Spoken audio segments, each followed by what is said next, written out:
अस्सलाम वालेकुम नाजरीन, मैं हूं आपका मेजबान समी इब्राहिम। आइए नजर डालते हैं आज की टॉप स्टोरीज पर। एक तरफ गैस और बिजली गायब और दूसरी तरफ यूरोपीय यूनियन में जीएसपी प्लस का दर्जा मिलने की खुशी। क्या फायदा उठाया जा सकेगा? चेयरमैन नादरा तारिक मलिक को कौन हटाना चाहता है? असल कहानी क्या है? एक बड़ी अच्छी खबर आई है पाकिस्तान के लिए। जब वज़ीर-ए-आज़म नवाज शरीफ ने इक़्तिदार संभाला था तो उन्होंने ये कहा था कि उनकी हुकूमत की तरजीह होगी कि उन्हें कोई मदद नहीं चाहिए, उन्हें तिजारत चाहिए। नारा था एड नहीं चाहिए, ट्रेड चाहिए, और इसके लिए बड़ी भरपूर कोशिशें हुई और बिल आखिर पाकिस्तान को ये जीएसपी प्लस स्टेटस मिल गया यूरोपियन यूनियन की जानिब से। अब पाकिस्तान की जो मसनूआत हैं वहाँ पर जा सकेंगी, फ्रेट के बगैर जा सकेंगी। कम अज़ कम 20% हमारी जो प्रोडक्ट्स हैं और 70% जो है वो प्रेफरेंशियल बेसिस पर जा सकेंगी। और जो हुकूमत ने अपनी तरजीहात तय की थी, जिनमें ये कहा था, दुनिया को ये कहा था कि पाकिस्तान कोई भिखारी मुल्क नहीं है, पाकिस्तान के अवाम भिखारी नहीं है, हमें इमदाद नहीं चाहिए। पाकिस्तान में इतना टैलेंट मौजूद है, पाकिस्तान में इतनी कैपेसिटी मौजूद है कि अगर पाकिस्तान की मसनूआत को बैनुल अक़वामी मंडियों तक एक्सेस दी जाए तो हम उसको बीट कर सकते हैं अपनी कंपटीटर्स को। और अब क्योंकि श्रीलंका और बांग्लादेश को ऑलरेडी ये स्टेटस था, पाकिस्तानी मसनूआत, पाकिस्तानी ताजर इस हवाले से खासी मुश्किलात का शिकार थे, लेकिन बहरहाल वो अब स्टेटस मिल गया है। कितना फ़ायदा होगा इससे हमारी इकॉनमी को, और कितना ज़्यादा इससे हमें गवर्नमेंट को भी टैक्स मिलेगा, लोगों को भी रोज़गार मिलेगा, इस हवाले से आज हम गुफ्तगू करते हैं। हमारे साथ मौजूद हैं वफाकी वज़ीर ख़जाना जनाब इसहाक डार साहब। अस्सलाम वालेकुम डार साहब। वालेकुम सलाम, कैसे हैं जी आप? जी बहुत मेहरबानी डार साहब, आपने हमें ज्वाइन किया। आपकी तबीयत भी पिछले दिनों ख़राब रही। ये बयान कीजिएगा कि ये जो जीएसपी प्लस स्टेटस है, बताया जा रहा है कि तकरीबन $1.5-2 बिलियन एनुअल इससे पाकिस्तान को हासिल होंगे, और इसके अलावा आप इसको ज़रा थोड़ी तफसील बताइए कि इम्पैक्ट क्या होगा इसका हमारी इकॉनमी पर।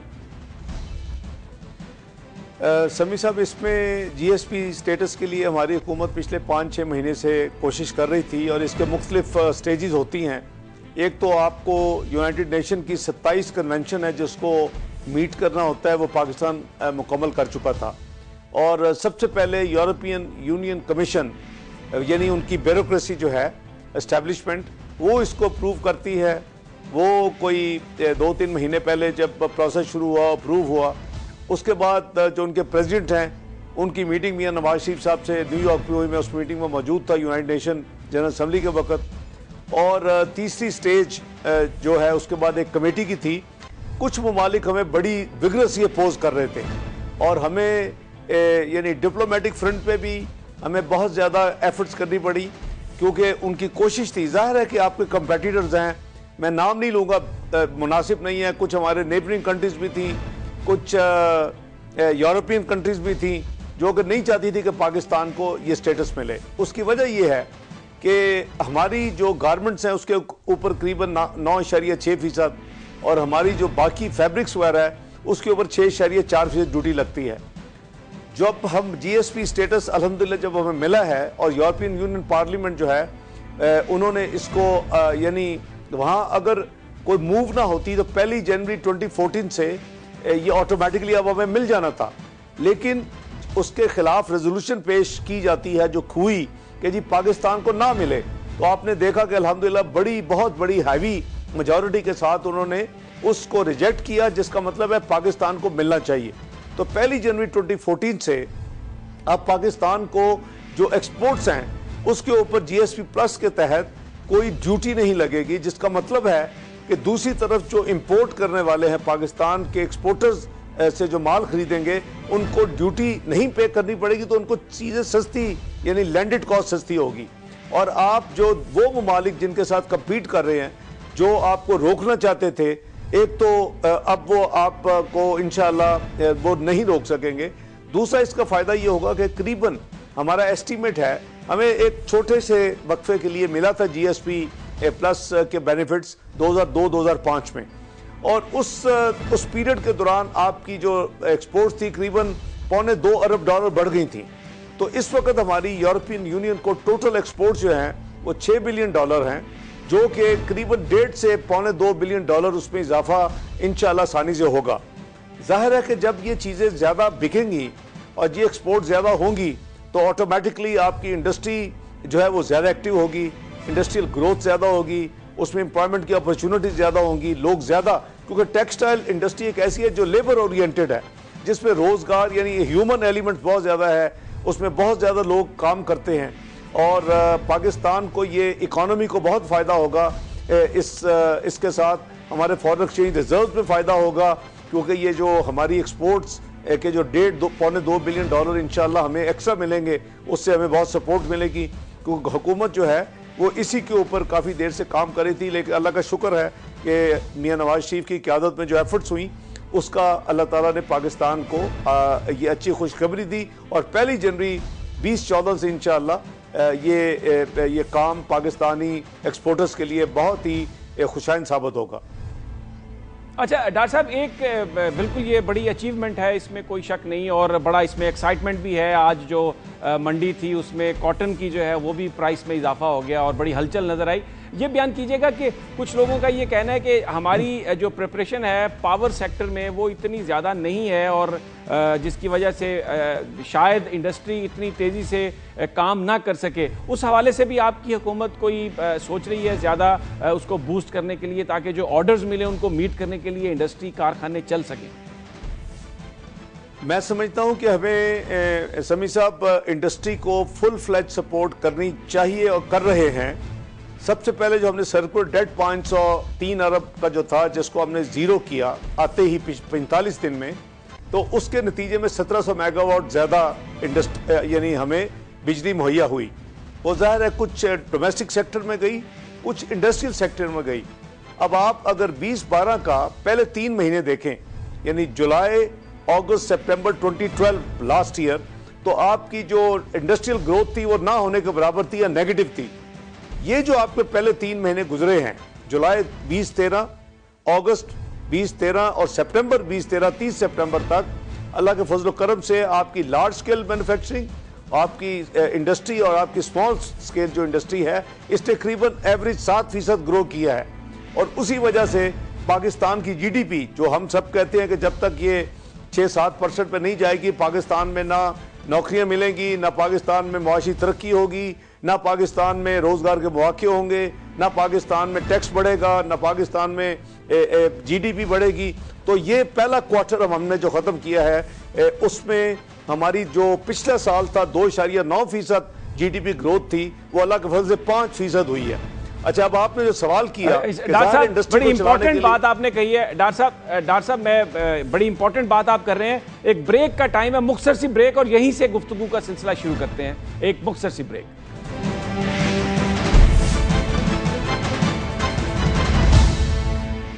Welcome back. इसहाक डॉक्टर साहब हमारे साथ मौजूद हैं। बड़े अहम मामला पाकिस्तान की इकॉनमी पर, उस पर हम गुफ्तगू कर रहे हैं। इसहाक डॉक्टर साहब, ब्रेक पर जाने से पहले आप कह रहे थे कि पावर सेक्टर को जिस तरह से आपने बूस्ट किया है ताकि ये जो GSP प्लस है स्टेटस हमें मिला है, उसके सही तरीके से हम बेनिफिट उठा सकें।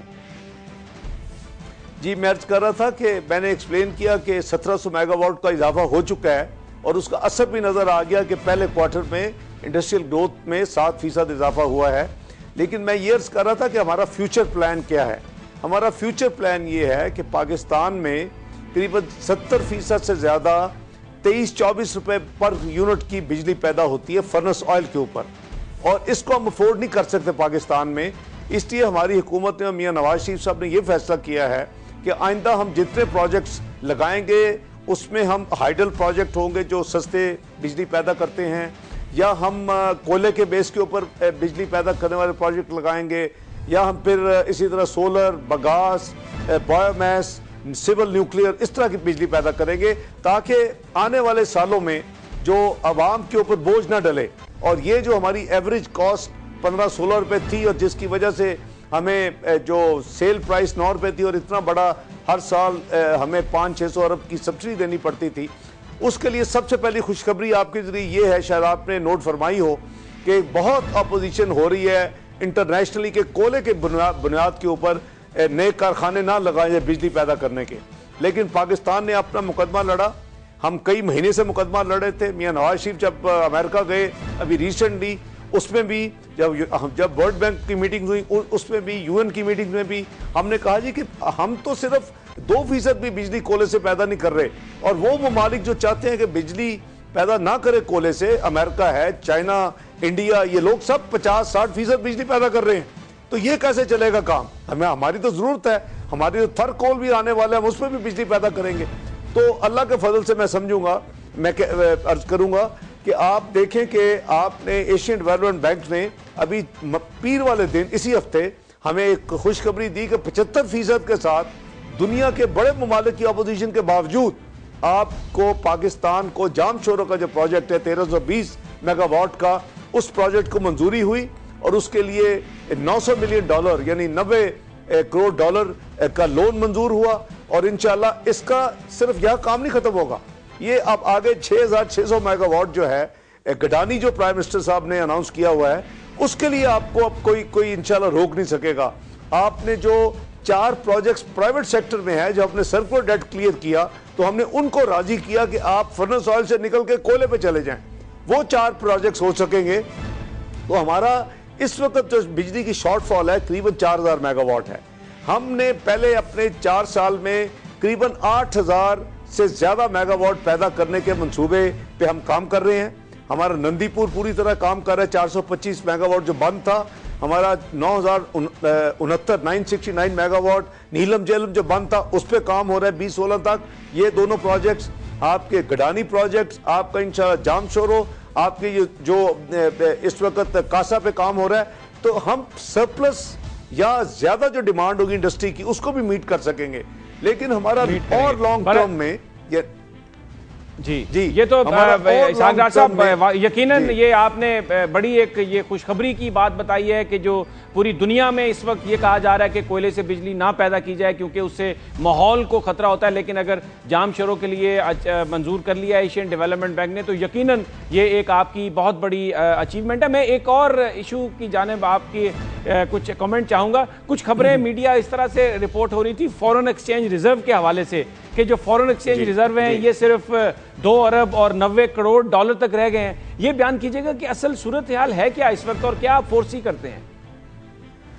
समी साहब, आपको ये मालूम है कि जो हमारे रिजर्व्स के 2 हिस्से होते हैं, एक कमर्शियल बैंक्स के पास होता है, एक स्टेट बैंक के पास होता है। मैंने भी ये खबर सुनी थी 2 अरब 90 करोड़ डॉलर, लेकिन ये पोजीशन थी पिछले जुमे की। आज की जो पोजीशन थी यानी आज की तारीख में ये 3 अरब 40 करोड़ डॉलर के रिजर्व यानी 50 करोड़ डॉलर के रिजर्व में इजाफा हुआ है इससे एक हफ्ते में। तो एक तो वो फिगर जो है वो पुराना है, दूसरा ये को अनएक्सपेक्टेड नहीं था। हमें पता था, हमने हैवी पेमेंट्स की हैं, हमने इंटरनेशनल लोन जो पिछली हुकूमत के थे कुछ उसकी किस्तें पे की हैं, कुछ हमने ऑयल इंपोर्ट की पेमेंट्स की हैं। लेकिन मैं आपको आने वाला कुछ बताना चाहता हूं आपके तवज्जुह से। एक तो ये कि 2 अरब 90 करोड़ नहीं, आज आप 3 अरब 40 करोड़ डॉलर स्टेट बैंक के पास रिजर्व मौजूद हैं आज के दिन में। अच्छा, आगे आपको इसी महीने में इंशाल्लाह 19 तारीख को आपको सेकंड इंस्टॉलमेंट मिलनी चाहिए क्योंकि हम रिकॉर्ड पे हैं, प्रोग्राम ऑन ट्रैक है और करीबन 550 मिलियन डॉलर यानी 55 करोड़ डॉलर आपको IMF से आने हैं इस महीने। हम उनकी किस्त को नहीं रोक रहे, पे कर रहे हैं जो पिछली हुकूमत की थी। लेकिन जो नए लोन की किस्त हमें मिलनी है वो 19 दिसंबर को बोर्ड मीटिंग हो रही है वाशिंगटन में। हमारी तमाम चीजें ऑन ट्रैक हैं, अल्लाह के फजल से वो आपको आएंगे। इसके अलावा हमारे जो कोलिशन सपोर्ट फंड है उसके 350 मिलियन डॉलर ड्यू हैं और वो इंशाल्लाह उम्मीद है कि जनवरी के शुरू में आएंगे। हमारे इत्सलात के पैसे पाकिस्तान के 7 साल से 800 मिलियन 80 करोड़ डॉलर को किसी को तौफीक नहीं हुई कि उसके पीछा करे। हमारी हुकूमत पिछले 6 महीने से उसको फॉलोअप कर रही है। मेरी 18 दिसंबर को मीटिंग है और अबू धाबी से इत्सलात की यानी सीनियर मोस्ट टीम आ रही है और इंशाअल्लाह मुझे कभी उम्मीद है कि उसमें से कम हम 600 मिलियन 500-600 मिलियन डॉलर उनसे फौरी वसूल करेंगे। उनकी कुछ प्रॉपर्टीज हैं जो कि सिंध में है, पंजाब में है, KPK में है, बलूचिस्तान में है। उनकी सिर्फ 131 प्रॉपर्टी जो ट्रांसफर आज तक नहीं की और किसी ने उस पर तवज्जो नहीं दी, उन्होंने 80 करोड़ डॉलर पाकिस्तान के रोके हुए हैं और 7 साल से रोके हुए हैं, अब उस पर तवज्जो दे रहे हैं। इसी तरह हमारी और पेमेंट्स जो हैं वो कुछ ड्यू हैं जो जिसकी इन्फ्लो एशियन डेवलपमेंट बैंक से हैं, कुछ हमारी इस्लामिक डेवलपमेंट बैंक से हैं। तो मैं समझता हूं कि जनवरी के बाद हमारा जो हमने 3 साल का प्रोग्राम दिया था कि हम अपने मुल्क के रिजर्व्स को $20 बिलियन पे लेके जाएंगे, उसकी तरफ शुरुआत हो चुकी है। और इंशाअल्लाह आपको नजर आएगा। फिर हमारी बाय द वे हमारा स्पेक्ट्रम लाइसेंस की ऑक्शन है और वो हमने फरवरी में कोशिश कर रहे हैं। पिछले 4 साल से पिछली हुकूमत नहीं कर सकी थी। हम इंशाअल्लाह फरवरी में आपको देखेंगे कि हम उस पर काम हो चुका है, एडवाइजर अपॉइंट हो चुके हैं, इंफॉर्मेशन मेमोरेंडम बन रहा है और फरवरी में मुझे उम्मीद है कि इंशाअल्लाह ऑक्शन अल्लाह करे सक्सेसफुल हो। वो करीबन $1 अरब 20 करोड़ से लेके एनीथिंग $2 अरब भी जा सकता है। ये डिपेंड करता है बिडर क्या आपके उस ऑक्शन में क्या हिस्सा लेते हैं, हर लाइसेंस की क्या कीमत आपको मिलती है। तो ये सारी चीजें जो हैं वो पाकिस्तान को पॉजिटिव डायरेक्शन की तरफ लेके जा रही हैं। घबराने की कोई जरूरत नहीं है। इंशाल्लाह आने वाला हर दिन पिछले दिन से बेहतर होगा। इसहाक डार साहब हमारे साथ ही रहिए। एक मुख्तसर सा मैं वक्फा लेता हूं यहां पर, लेकिन ब्रेक के बाद आपसे पूछेंगे कि आपने ये कहा कि डॉलर की कीमत को आप 98 रुपीस पर ले आएंगे, क्या वो किस तरह ये सब कुछ करेंगे आप? एक मुख्तसर सी ब्रेक के बाद।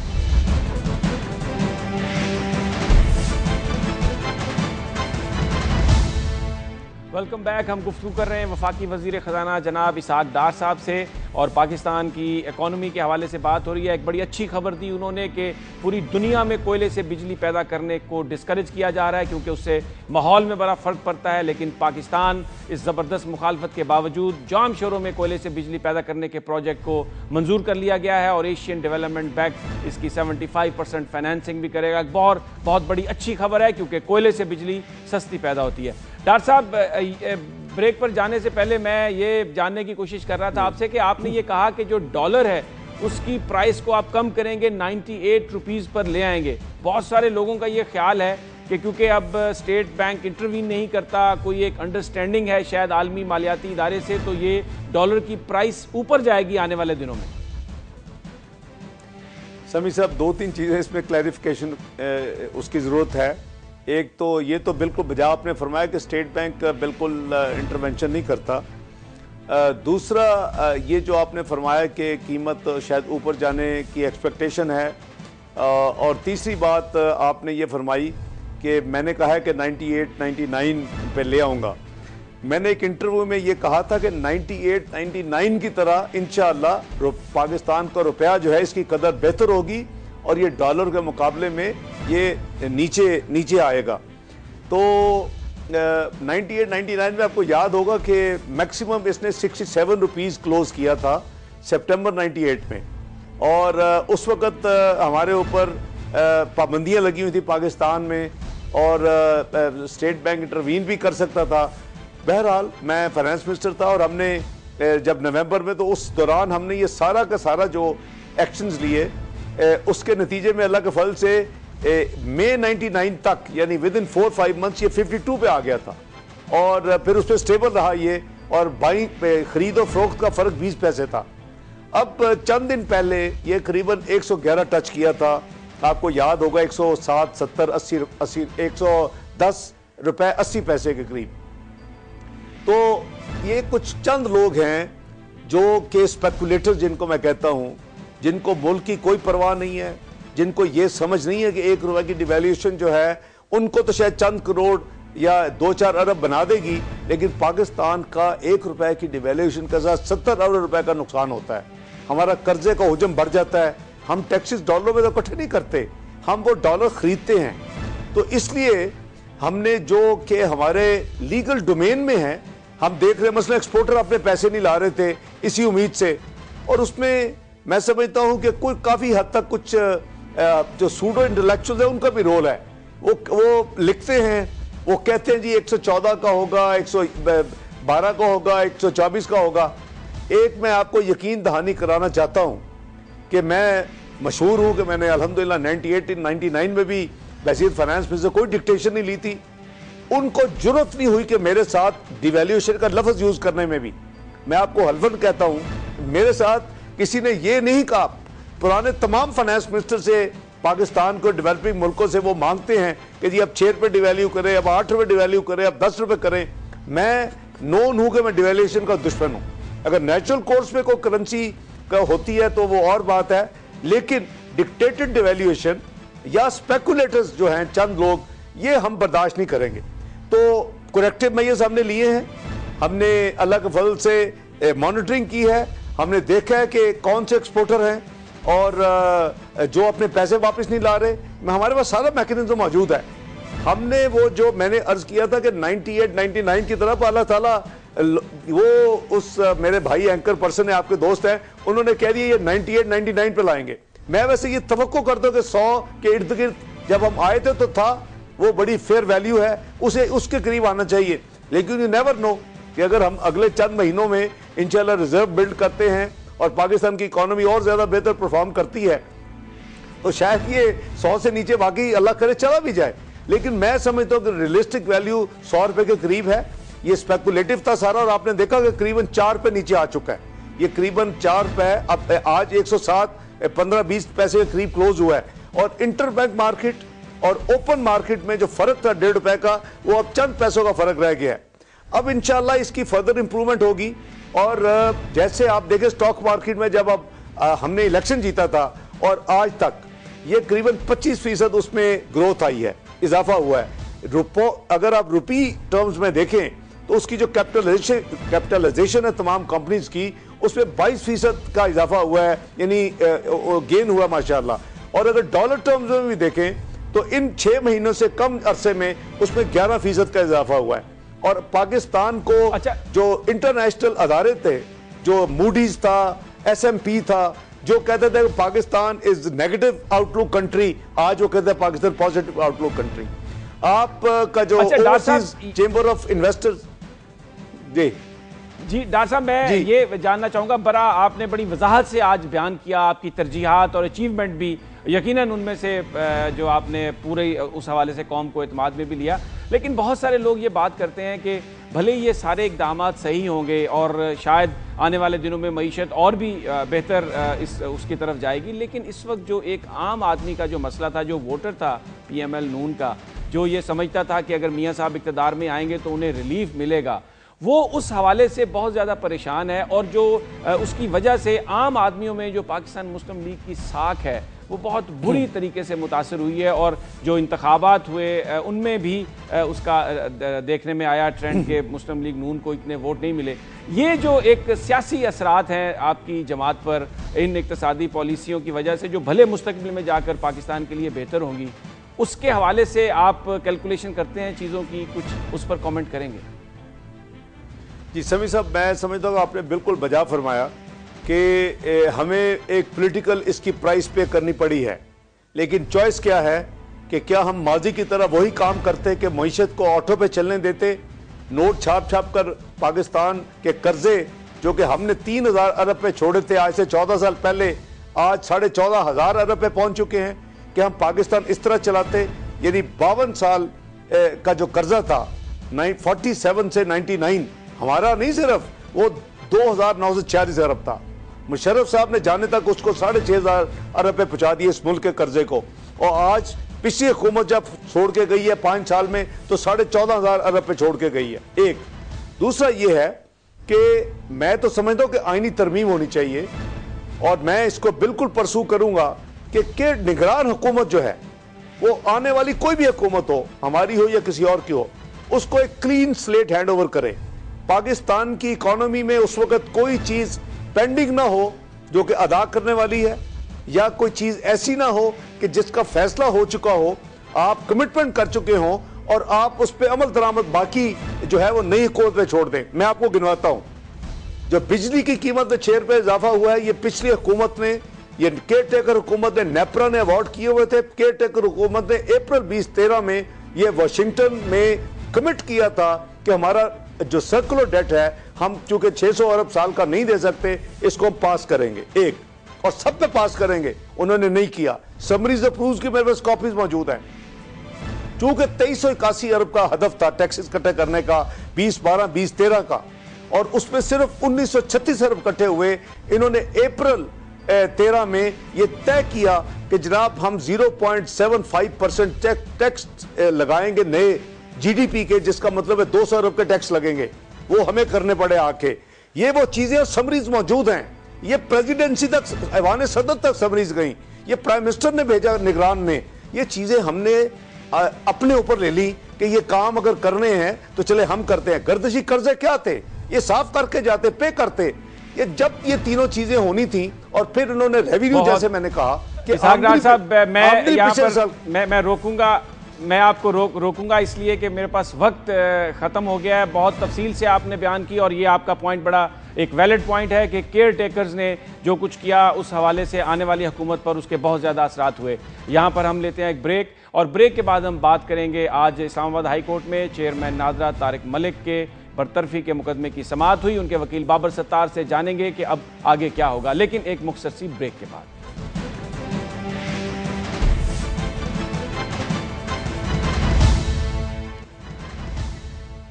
आज इस्लामाबाद हाई कोर्ट में चेयरमैन नादरा के जनाब तारिक मलिक की जो हुकूमत ने बरतरफी की थी उस केस की समाअत मुकम्मल कर ली। अदालत ने अपना फैसला महफूज कर लिया है। गुज़श्ता हफ्ते बरतरफ कर दिया था जनाब तारिक मलिक को वफाकी हुकूमत ने, और जो तारिक मलिक के ज़राए हैं, तारिक मलिक का ये कहना था कि उनको इसलिए हटाया गया क्योंकि वो ये पंजाब में जो अंगूठों से वोटों की शनाख्त का मामला था, हुकूमत ये चाहती थी कि ये ना हो, लेकिन इस पर वो कोर्ट में गए। कोर्ट ने उस वक्त उन्हें हुक्म इम्तनाई के जारी किया, उनको बहाल किया। इस मुकदमे की समाअत थी, आज बड़ी तवील समाअत हुई घंटों के हिसाब से, और जज साहब ने, कोर्ट ने, इस्लामाबाद हाई कोर्ट ने बड़े पेशेंस से सुना।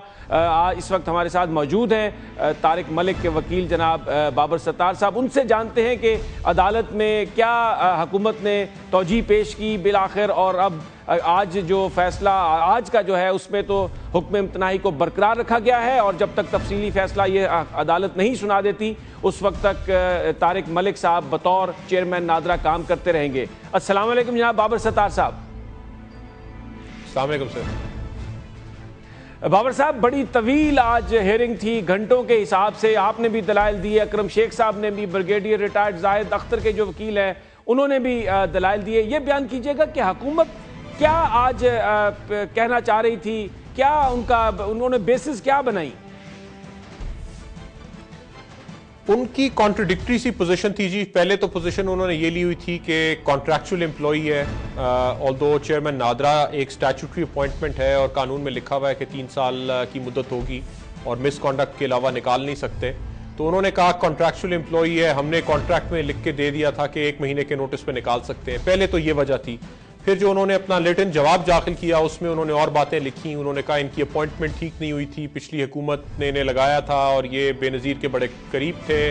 उन्होंने लिखा कि ये डुअल नेशनल भी हैं, इस तरह के उन्होंने और इल्ज़ामात भी लगाए हुए थे। उसका हमने जवाब दिया। आज बड़ी तकलीफदेह बात थी अदालत में, क्योंकि बहुत गलत बयानी की गई हुकूमत की तरफ से, और अदालत को उन्होंने ये बताने की कोशिश की कि इन्होंने 117 दौरे किए हैं एज चेयरमैन और इजाज़त के बगैर किए हैं। उन्होंने अदालत को बताया कि इन्होंने 4 पासपोर्ट रखे हुए हैं। उन्होंने अदालत को ये कहा कि ये करप्शन के चार्जेस हमारे पास हैं, प्रूफ है हमारा कि ये किसी और पार्टी से पैसे लेके अंडरग्राउंड तो अपना इन्फ्लुएंस कर रहे हैं। तो ये इस तरह की उन्होंने एक कोशिश की कि कैरेक्टर असैसिनेशन अदालत में करें। हमने लेकिन बहरहाल बार के ऊपर खड़े होकर अदालत को बताया कि ये जो बातें कह रहे हैं ये बिल्कुल झूठ हैं, ये सही नहीं है। हुकूमत ने किसी तरह का कोई दस्तावेजी एविडेंस नहीं अदालत के सामने पेश किया अपनी एलिगेशंस को सपोर्ट करने के लिए, बल्कि यहाँ तक कि उन्होंने कागजात लगाए जिसमें ये लिखा हुआ है कि चेयरमैन नादरा के टोटल जो बेनिफिट्स हैं वो 8 लाख और 47,000 हैं, और अदालत को फिर बताया कि वो 21 लाख रुपया ले रहे हैं। सो ये थोड़ा डिस्टर्बिंग था, और उन्होंने ये पोजीशन ली अदालत के सामने कि हमारे पास इतना एविडेंस है कि हम इनके खिलाफ मुकदमा चला सकते हैं और 100 मुकदमे चला सकते हैं इनके खिलाफ, लेकिन हम इनके साथ अच्छाई कर रहे हैं कि इन्हें हमने निकाल दिया और करप्शन के और बाकी चीज़ों के मुकदमे नहीं चलाए। तो हमने अदालत को ये कहा कि ये शाही दौर नहीं है कि आप के पास एक पब्लिक ऑफिस होल्डर के खिलाफ एविडेंस हो कि वो अपनी पावर को अब्यूज़ कर रहा है, वो करप्शन कर रहा है, वो और गलत काम कर रहा है, तो आप उसे घर भिजवा दें 1 महीने की तनख्वाह दे के और अच्छाई करें। फिर तो आपके ऊपर लाजिम है कि आप उसके खिलाफ प्रोसीड करें। फिर आप ये फैसला कैसे कर सकते थे? अच्छा बाबर साहब, एक ये बयान कीजिएगा, ये हुकूमत ने जो आपने जैसे कहा कि ये जवाब दिया कि वो कई ममालिक के उन्होंने दौरे किए और ये एक बड़ी लंबी चार्जशीट, तो अगर ये ऐसी चार्जशीट थी तो फिर रातों रात बरतरफी की क्या जरूरत थी, जब उनको लाहौर बुला लिया गया और उनसे एक प्रेजेंटेशन के लिए कहा गया और दूसरी जानब उनकी मिसेज को रात को वो सब चीज़ जो है वो रिसीव करवाई गई और रातों रात दूसरे एक जो उनके सबऑर्डिनेट थे उनको कायम मकाम बना दिया गया। तो ये फैक्ट्स भी तो अदालत के सामने आए होंगे, तो यकीनन अदालत ने कुछ सवाल भी किए होंगे हुकूमती वकील से। जी, अदालत ने ज़रूर ये सवाल पूछे, क्योंकि अगर तो गुफ्तगू ये हो रही है कि इन्हें बड़ी तेज़ी से बनाया गया, जब इनकी अपॉइंटमेंट हुई तो उसमें समरी में ये नहीं लिखा वो नहीं लिखा, तो फिर अदालत ने ये सवाल पूछे कि जिन साहब को अब अपॉइंट किया है आपने, उनकी समरी में क्या लिखा और उन्हें किस बेसिस के ऊपर आपने अपॉइंट किया और उन्हें कैसे अपॉइंट किया। तो ये तो नज़र आ रहा है कि ये बड़ा तेज़ी से ये सारा कुछ हुआ और हमने अदालत के सामने इलेक्शन ट्राइब्यूनल्स के फैसले भी रखे और हमने बताया कि ये एक हसास मामला इसलिए है क्योंकि इलेक्शन कंप्लेंट्स में जो थंब वेरिफिकेशन का इशू है, बायोमेट्रिक्स चूँकि खाली नादरा के पास हैं, तो इसलिए वो अब ऑर्डर्स आने शुरू हो गए हैं इलेक्शन ट्राइब्यूनल्स के, जो नादरा को जिन्होंने ये ऑर्डर्स पास किए कि आप ये इन्वेस्टिगेशन करें, हमें अपनी रिपोर्ट भी भेजें और रिपोर्ट और किसी के साथ शेयर भी नहीं करें। तो वो जो एक तरह की बंदिश है जो अदालतें लगा रही हैं, उसकी वजह से नादरा की रिपोर्ट भी रेलेवेंट हो जाएगी और ये असल में वो हसास मसला है जिसकी वजह से गवर्नमेंट परेशान है, क्योंकि तारिक मलिक जो अभी चेयरमैन है इनका जी बाबर, ये बताइएगा भी, एक गवर्नमेंट ने यह भी इल्ज़ाम लगाया कि वो एक कोई ऑडिट करना चाह रहे थे और उसमें उन्होंने रुकावट डाली, ऑडिट नहीं होने दिया, जैसे आपने बताया कि करप्शन के हवाले से थे। क्या वाकई वो ऑडिट करना चाह रहे थे हुकूमत, या ऑडिट के बहाने वो उस जो सेंसिटिव जो डाटा है अंगूठों की शनाख्त का, वहां तक एक्सेस चाहते थे? देखिए, अदालत ये ऑडिट वाला मसला थोड़ा सा कॉम्प्लिकेटेड था। नादरा के ऑर्डिनेंस में कुछ और लिखा हुआ है कि आप ऑडिट करवाएंगे एक ऐसे ऑडिटर से जो ऑडिटर जनरल और नादरा बोर्ड की मर्जी से अपॉइंट होगा। फिर 18वीं तरमीम में कॉन्स्टिट्यूशन में कुछ चेंजेस आ गई, उसके ऊपर पीएसी ने एक डायरेक्टिव दिया कि आप एक कमेटी बनाएं और वो फैसला करे कि ऑडिट कैसे होगा। तो इंटीरियर मिनिस्ट्री के प्रेशर डाला कि आप ऑडिटर जनरल से ही ऑडिट करवाएं और उसके बाद चेयरमैन नादरा ने एग्री कर लिया और उन्होंने वो ऑडिट शुरू करवा दिया। लेकिन जो ऑडिटर्स ने जो चीज़ें मांगी उसमें हसास कुछ मटेरियल ऐसा था कि इलेक्शन कंप्लेंट्स कितनी आई हैं, नादरा की उसके ऊपर क्या रिपोर्ट है, तो कुछ ऐसी चीज़ें थीं जिनका फाइनेंशियल ऑडिट के साथ कोई ताल्लुक नहीं था। हमने वो दस्तावेज भी अदालत के सामने रखे आज। अच्छा बाबर साहब, ये बयान कीजिएगा कि करप्शन के चार्जेस हैं और ये बताया गया कि वो कोई काम में दिलचस्पी नहीं लेते थे, बाहर के दौरे करते थे। जो नादरा की माली सूरत हाल है, हमें तो ये रिपोर्ट्स में बताया जाता रहा है कि शुरू में नादरा की माली सूरत हाल बहुत बुरी थी, लेकिन अभी इस वक्त तो उसके पास बाहर से के ममालिक के बड़े करोड़ों रुपयों के कॉन्ट्रैक्ट हैं और इस वक्त जो है नादरा बड़ा सेल्फ सफिशिएंट है और उनके पास कोई पैसे की कमी नहीं है। जी, ये बात हमने इसी तरह से डिस्टिंग्विश किया बाकी इश्यूज में और अदालत के सामने हमने ये बात रखी कि बाकी जो स्कैंडल्स आए, जिस तरह ओगरा का स्कैंडल था, तो अदालत ने ये नोट किया कि ओगरा के अंदर बहुत करप्शन हुई है, स्कैंडल्स हैं और जो दस्तावेज अदालत के सामने रखे गए उससे बज़ाहिर ये समझ आती है कि शायद उनमें कोई सच्चाई भी हो। तो ये एक लार्जर स्कैंडल्स का इशू था जिसमें सुप्रीम कोर्ट अपना सुओ मोटो या 184(3) की जो ज्यूरिसडिक्शन थी वो एक्सरसाइज करी थी और उसमें हमने बताया कि फेडरल गवर्नमेंट ने खुद ये पोजीशन ली। एक दफ़ा कोई इशू सुप्रीम कोर्ट के सामने रेज हुआ था तो फेडरल गवर्नमेंट ने खुद ये पोजीशन ली थी कि जब तारिक मलिक आए थे 5-6 साल पहले, तो उस वक्त नादरा के पास इतने पैसे थे कि वो 4-5 महीनों की तनख्वाह खाली दे सकता था और अब नादरा के पास मिलियंस का सरप्लस है।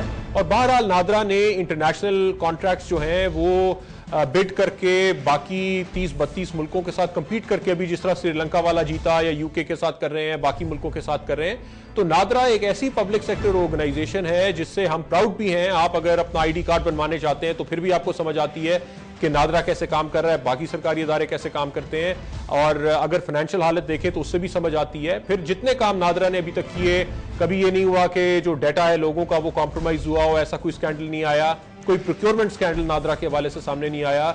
वोटर्स लिस्ट नादरा ने बनाई। बहुत एक इल्जाम ये देते हैं कि तारिक मलिक। बाबर सत्तार, बहुत शुक्रिया जो आज बता रहे थे कि किस तरह समाअत हुई और आर्गूमेंट हुई, लेकिन अब फैसला जो है अदालत ने महफूज कर लिया है। हुक्म इम्तनाही बरकरार है। जब तक फैसला अदालत नहीं सुनाती, तारिक मलिक साहब बतौर चेयरमैन नादरा अपनी खिदमात सरंजाम देते रहेंगे और अब फैसले का इंतजार है। नाज़रीन, ये था आज का प्रोग्राम। कल ये इस हफ्ते का आखिरी प्रोग्राम था। सोमवार को फिर आपसे मुलाकात होगी टॉप स्टोरी में नई खबरों और एनालिसिस के साथ। तब तक अपना ख्याल रखिएगा। अल्लाह हाफिज।